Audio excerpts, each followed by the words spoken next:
मुंबईसोबतच राज्यभरात सुद्धा पावसानं अक्षरशः झोडपून काढलंय। बारामतीमध्ये तर पावसाने हाहाकार माजवलाय। बारामतीमधल्या ओढ्याला आलेल्या पुरामुळे सणसरवाडीतील अनेकांचे संसार वाहून गेलेत। ढगफुटी सदृश्य पावसामुळे ओढ्याचं पाणी गावात शिरलं आणि त्यामुळे नागरिकांना जीव मुठीत धरून घरदार सोडून स्थलांतरित व्हावं लागलंय। या पुरामुळे घरामध्ये उरलाय फक्त चिखल आणि राडारोडा।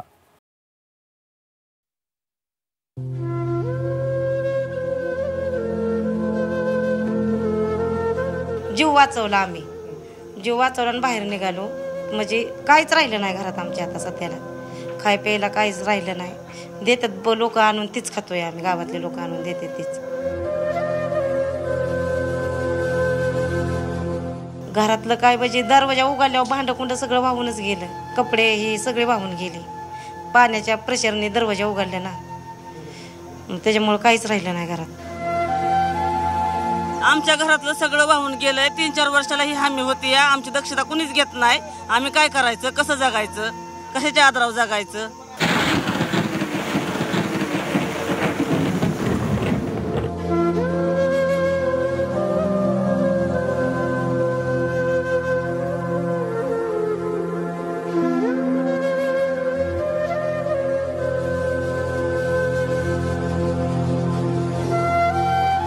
बारामतीच्या सणसरवाडी परिसरात झालेल्या ढगफुटी सदृश्य पावसानं अनेक संसारांचा हासा चिखल केलाय। ढगफुटी सदृश्य पावसानं सणसर ओढ्याला पूर आला आणि गावात पाणी शिरलं। 1-2 नव्हे तर तब्बल 400 ते 500 घरांना या पुराचा फटका बसला। सणसरवाडीतील दादा सावंत मोलमजुरी करून आपल्या कुटुंबाचा उदरनिर्वाह करतात।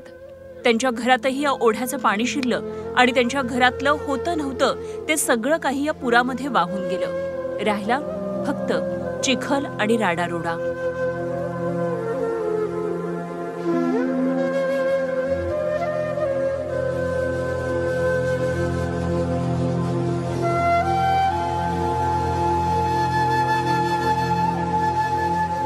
दादा सावंत यांच्या घरामध्ये साठवलेलं धान्य सुद्धा वाहून गेलं।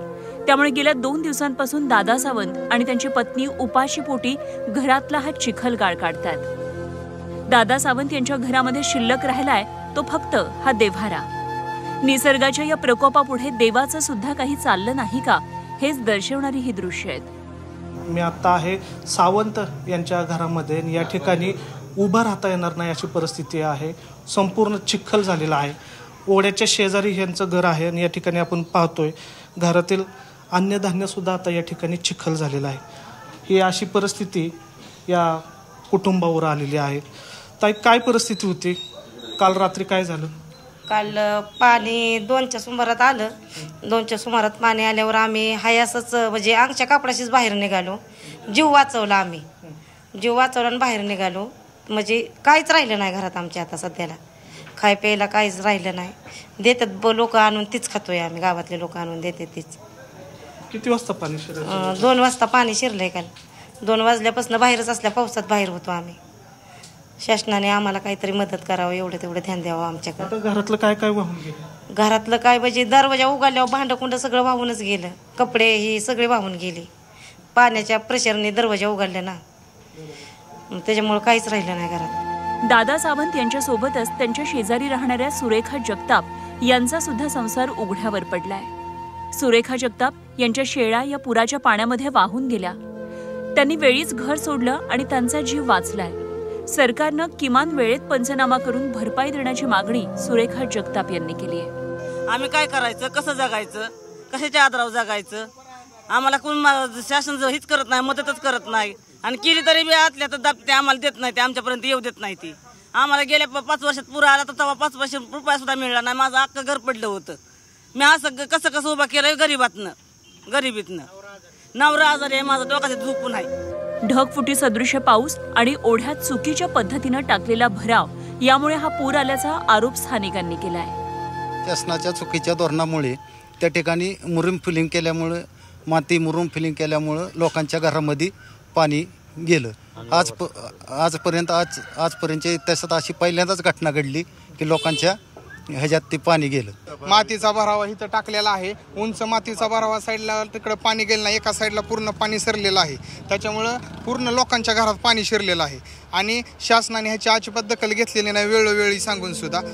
निसर्गाचा प्रकोप आणि मानव निर्मित चुका यामुळे सणसरवाडीतील अनेकांचे संसार उघड्यावर पडलेत. आता प्रशासनानं तात्काळ पंचनामे करून सणसरवाडीतील हे संसार पुन्हा उभे करण्याची गरज आहे.